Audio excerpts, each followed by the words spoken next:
Whoever is listening, guys, welcome back. My name is Grayson Mann. This is the Man with the Plan podcast and your Friday edition of the podcast. Maybe you're heading home from fall break, considering listening to this podcast while you're on the road, maybe stuck in traffic trying to get some Chick-fil-A on Tiger Boulevard. Considering listening to this podcast, there's a lot of ways to listen. We're on YouTube, Spotify, Apple Podcasts, or wherever you get your podcasts. This place and this show will always be available there and updated hopefully weekly, just depending on how things are. Another venue to record the podcast. I'm excited about that. What are we going to talk about today?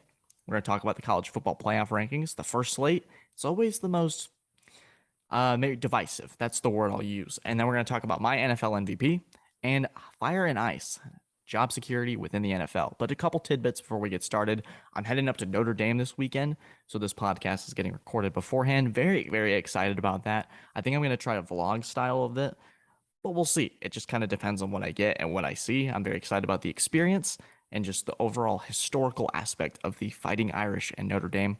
And then I want to congratulate Coach Myers and the entire Pinewood preparatory football team, staff and players alike.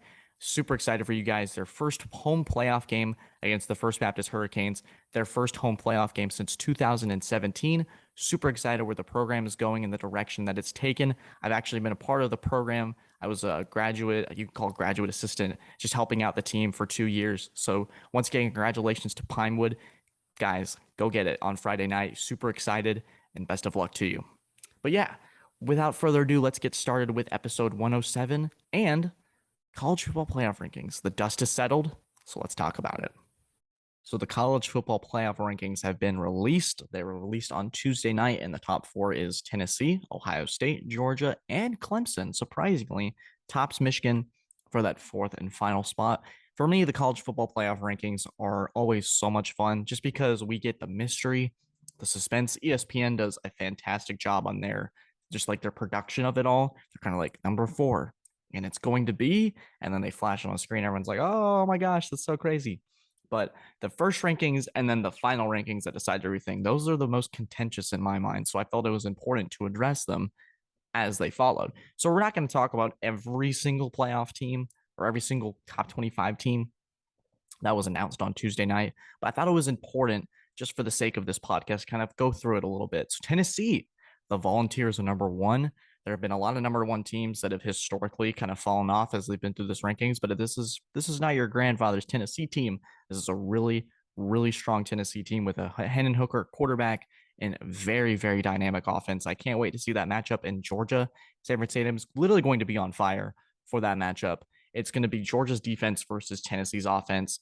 Which one of that? It's like a balancing act. Who's going to come out on top? Which other side of the ball is going to make an impact? Is it going to be Georgia's offense? Are they going to be able to sustain drives like they have all season? Stetson Bennett, who's been playing much, much better. But which Bulldog team are we going to see? Are we going to see a Bulldog team that dominates against Florida, beats the heck out of Oregon 49-3, a top 10 Oregon in the committee's eyes? Or are we going to see a team that let Kent State hang around, or a team that let Missouri take them all the way to the final end of the fourth quarter? That is a conversation that is very interesting, and I'm very excited about it. In the committee, everyone's been worried since Tennessee won against Alabama. How is the structure of this 4-team playoff going to come together? Because you got a Tennessee team that could very well lose this weekend, a Georgia team that could very well lose to Alabama, and all three of them have those one losses, and they're all quality teams. Someone is going to get left out that is a very quality team. Could it be TCU, who's currently still undefeated and could potentially be an undefeated Big 12 champion, Power 5 champion? There's a lot of conversation. How does Clemson, where the national media, it's not a surprise to anybody. It's not really a shock or me kind of, and you can see, you know, what I do besides this podcast, but this isn't meant to be like an annoyance. The national media doesn't respect Clemson, and that's fine.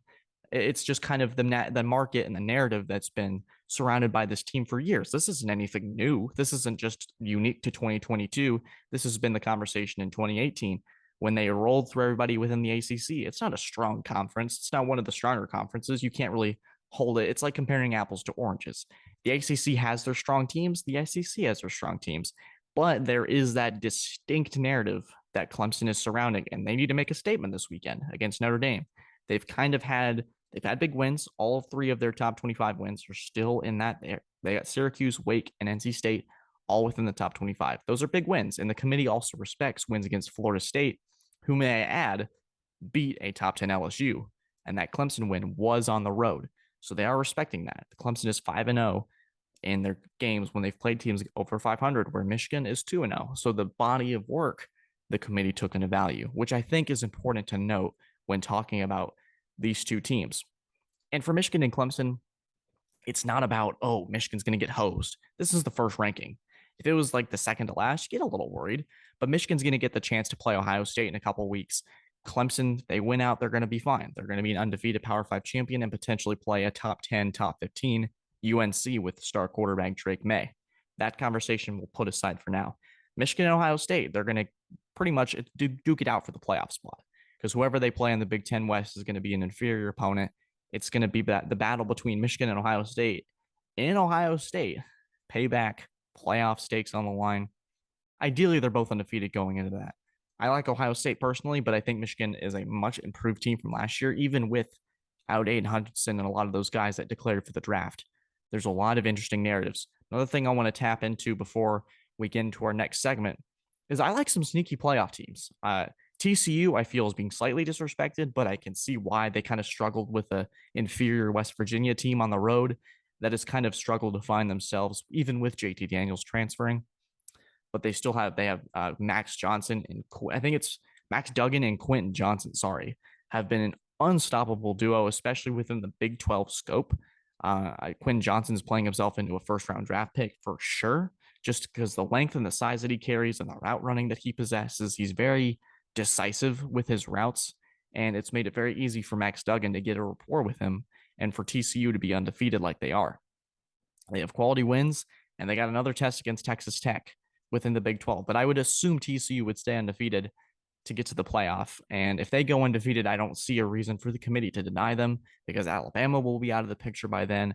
They either will lose to LSU this weekend or they'll lose in the SEC championship for TCU to kind of sneak in and take that spot, because teams are going to start to take care of each other. That's the beauty of this like college football playoff, and why I'm not necessarily a fan of it going to 12. 6 to 8 is my line in the sand. But these teams start to take care of each other. The SEC teams start to rip each other off. The Big Ten teams, notably Ohio State and Michigan, they take care of each other. But then there's also that factor of these three teams that I have on here. They got Oregon, USC, and LSU. And you're thinking LSU, well, they have a prime opportunity to take down the number 6 team in the country and put themselves on the path for the SEC championship. They already beat Ole Miss, who is right outside the top 10. And they could go in and play a high quality Tennessee team. And let's assume that Tennessee wins out and they play LSU in the SEC championship. It would almost be like LSU was taking away a loss from their record and redeeming a beatdown in Death Valley against Tennessee, where Hendon Hooker and them came in and just did whatever they wanted. Brian Kelly, I think that since then they've been very efficient with the football. Jaden Daniels has kind of found himself. So I really like this matchup with LSU and Alabama. It is home for LSU. So this could be a statement game where they kind of put themselves on track to be the first 2-loss team to make the playoff, which would be very much a story. That's something right there for you national media people to write about. But then there's the topic of Oregon and USC, who are kind of like the outsiders of the Pac-12. Not like they're outsiders in the Pac-12, but they're within the Pac-12 scope. They have largely been the outsider within the playoff. Utah had a chance. They didn't make it. Oregon had a chance. They fell to Arizona State with Justin Herbert was on the team.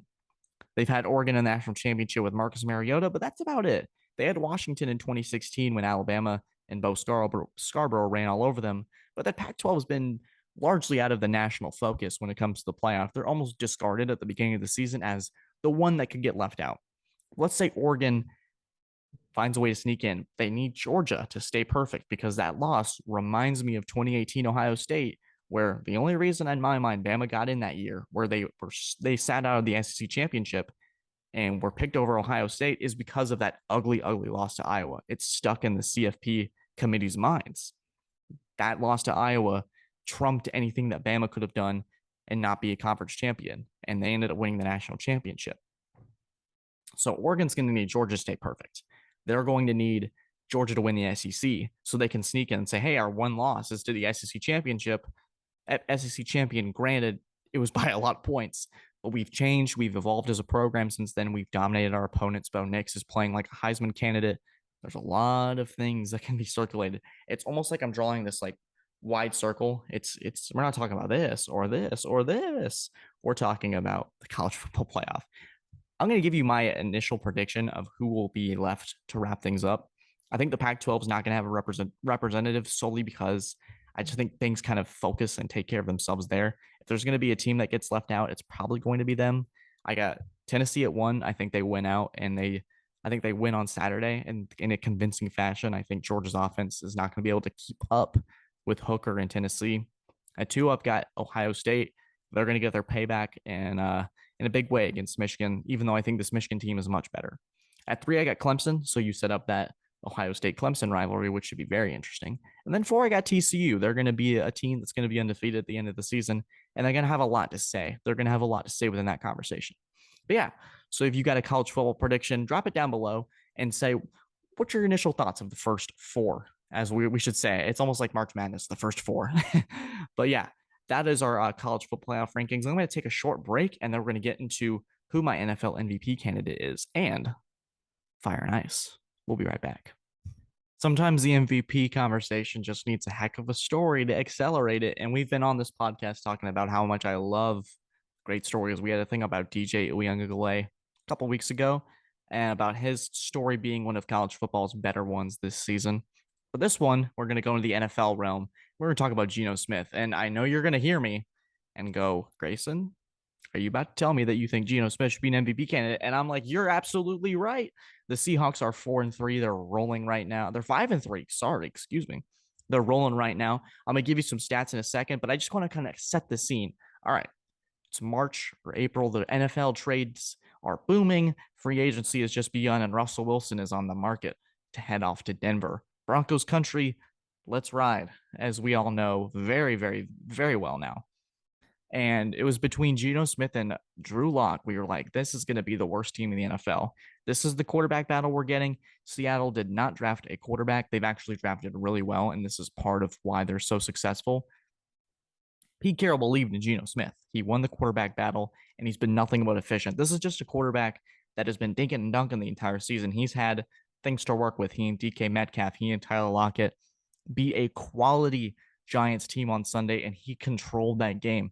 He made some excellent reads, some excellent throws. This isn't the Geno Smith on the Jets that was making really poor decisions with the football. I remember as a little kid, I was watching the Patriots and the Jets play, and it was Geno Smith throwing interception after interception.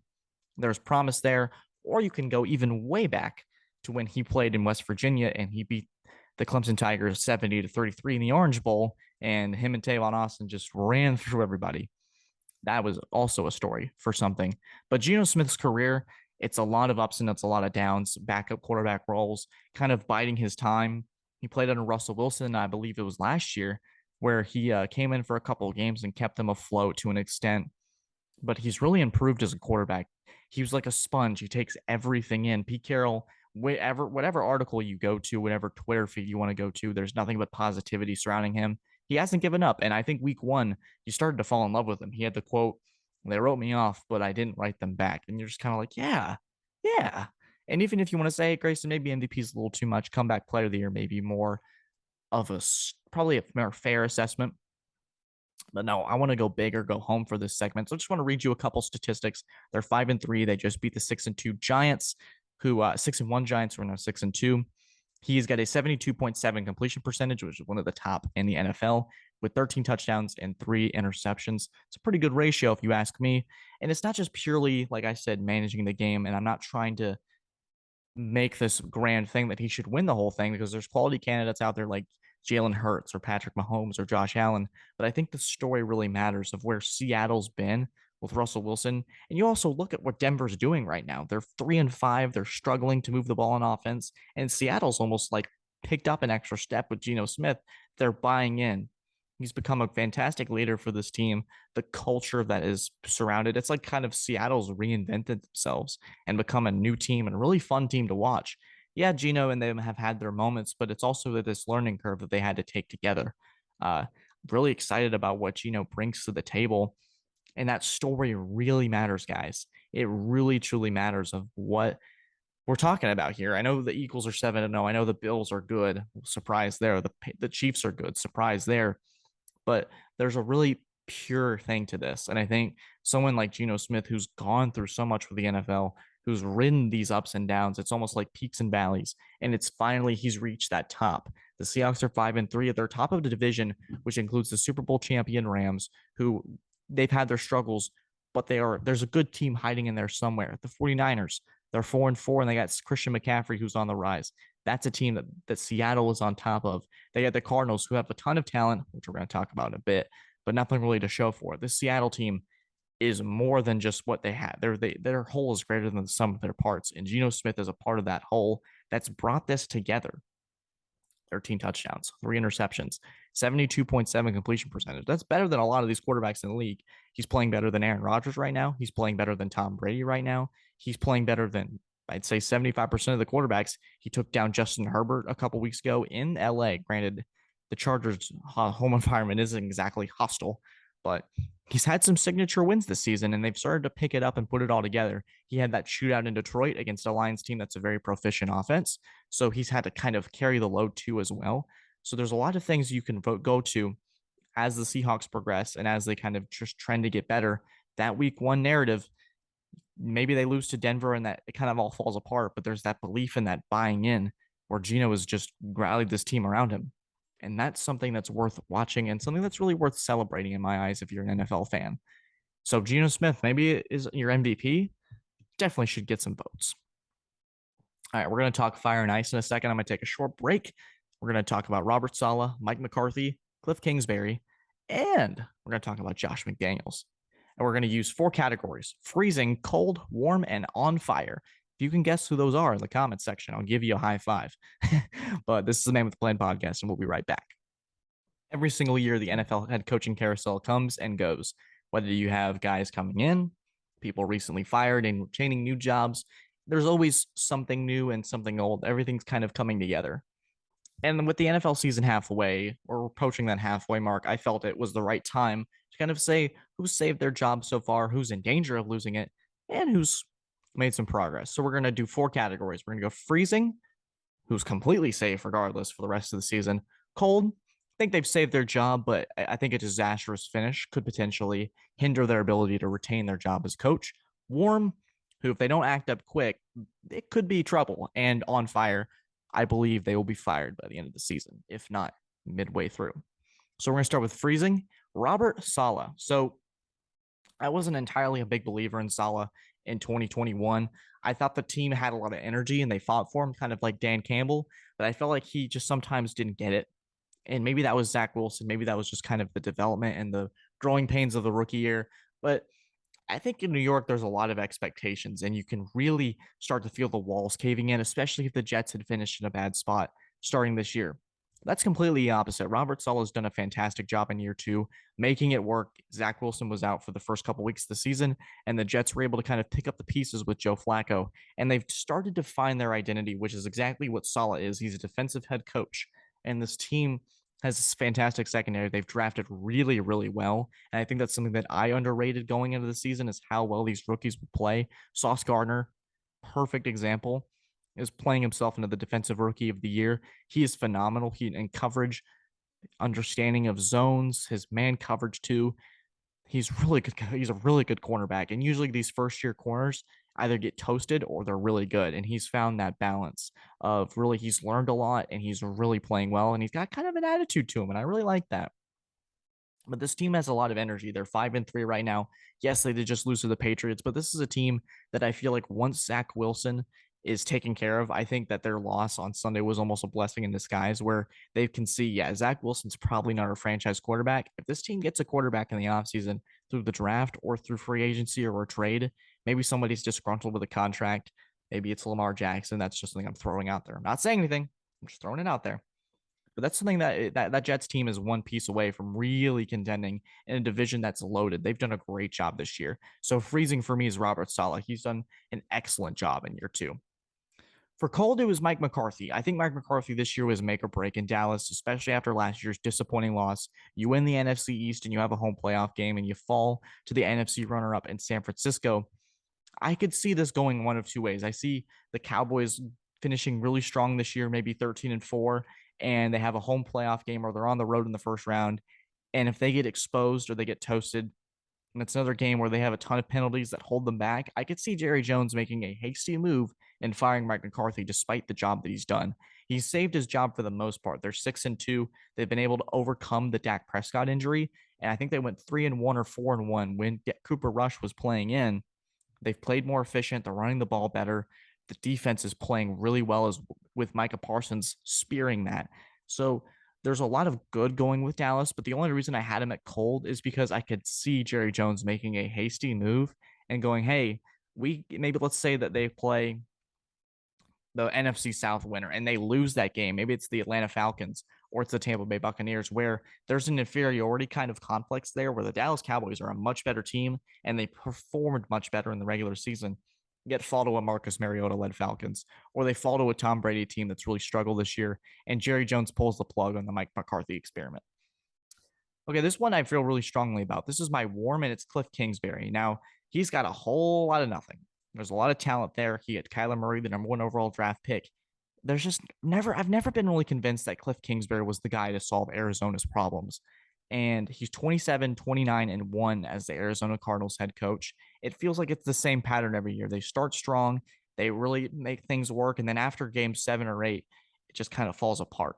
And here's an interesting record. I think it's midway through the season. There was a stat. I'm not sure if it's game 7 or 8. He's 8-18 in those like final stretch games where you really need to make things work in November and December. He's fallen apart, most notably last year, where they went 7-0 and then they finished 3-5 in that first stretch. And they got blown out by the Rams. That's honestly Cliff Kingsbury's crowning achievement in the NFL, is making the playoffs and getting smoked by the Rams. They won the Super Bowl, sure, but it wasn't even close. The Cardinals weren't competitive at all. And you can make excuses here and there, but it feels like Cliff Kingsbury, he's a fantastic offensive coach. I could see him as a really efficient offensive coordinator in this league, but there's a lot to manage. And I think if the Cardinals miss out on the playoffs this year, and in an NFC where there's a lot of openings, there's a lot of teams that are vulnerable, and there's a lot of old guard teams like the Packers and the Buccaneers that are going to leave spots open. The Cardinals need to capitalize, and they need to pull together some games so they can make that spot, because they got an electric quarterback in Kyler Murray, one of the best receivers, if not the best, in DeAndre Hopkins, and a lot of young pieces on defense. This is a team that has a lot going for them, and they really haven't had a lot to show for it. And then my on fire. This is basically my recruitment to get Josh McDaniels back in New England. Josh McDaniels isn't going to work in the NFL, guys. There's a lot of these one possession losses. I think they have 4 currently, whether it's questionable decisions against Kansas City, that's the Chargers. It just feels like this team who built so much momentum last year with Rich Bisaccia. I honestly felt like they should have hired him to be the head coach just because of everything they went through last year. You had the Henry Ruggs situation, the John Gruden emails. So much happened, and yet they were still able to find a way to get into the playoffs. It just feels like McDaniels, while he's had his injuries on this team, Darren Waller's been out, Hunter Renfro's missed time. It feels like his inability to get his best players involved has been put on display. Davante Adams doesn't feel as dominant as they did in Green Bay. I feel like Green Bay made they emphasize each week, we got to get the ball to Davante. It just feels like he kind of goes to it occasionally, and Davante is not the focal point of the offense, or Hunter Renfrow is not getting his touches on third down. The running game has certainly improved. Josh Jacobs has been running the ball well, but when you get blanked by the Saints, who are just mightily struggling this year, Michael Thomas, I just read on Twitter, is on the IR again. It's a Saints team that's been so up and down. You can't put up 0 points in an NFL game, especially when you're the offensive guy that's been hired over to be able to kind of solve these problems. And I thought that all that time in New England gave Josh McDaniels time to kind of grow and foster his abilities. And the way he handled the Mac Jones situation, where what we're seeing right now, Mac Jones was very efficient in year 1, and maybe it's part Patricia in year 2, but there's been a definite decline. I think McDaniel's scheme really helped Mac Jones become what he did in the NFL, became a top 16 quarterback. And so I thought, okay, you go to the Las Vegas, you have Derek Carr, Josh Jacobs, Hunter Renfrow, Darren Waller, Davante Adams, so many weapons. The Raiders just don't really feel like they have an identity, and they don't feel bought in, like they're fighting for their coach. Rich Bisaccia last year felt like every single down the Raiders were must-see football, and they just feel kind of up and down. So I feel like, especially with the track record that Josh McDaniels has, he's currently 13-22 as an NFL head coach. Maybe that Davis gives him more time. I'm just not sure. And I think Josh McDaniels is going to be on the chopping block when the season is all said and done. The AFC West is too competitive. Denver might be starting to figure it out. Kansas City is going to win this division again. the Chargers are going to win enough games to keep you out of a potential spot for a playoff position. I just think Josh McDaniels is going to receive the axe when it comes time for December. Let's say the Raiders drop 3 straight games. The Raiders are 2-8. Do you have a reason to keep McDaniels around when you know what his track record is? I'm not sure. And I think the Raiders just need to restart and find a coach that just can buy in, or just hire Bisaccia, what they should have done in the first place. But guys, thank you as always for listening to the Man with the Plan podcast. This was episode 107 and another new venue. I'm going to take a break and edit and eat some food because I'm starving. But guys, thank you as always. Good luck to Pinewood once again in their playoff game tomorrow on Friday night. I'm recording this on Thursday, which is why I said tomorrow night. Guys, thank you as always. Take care and have a great weekend.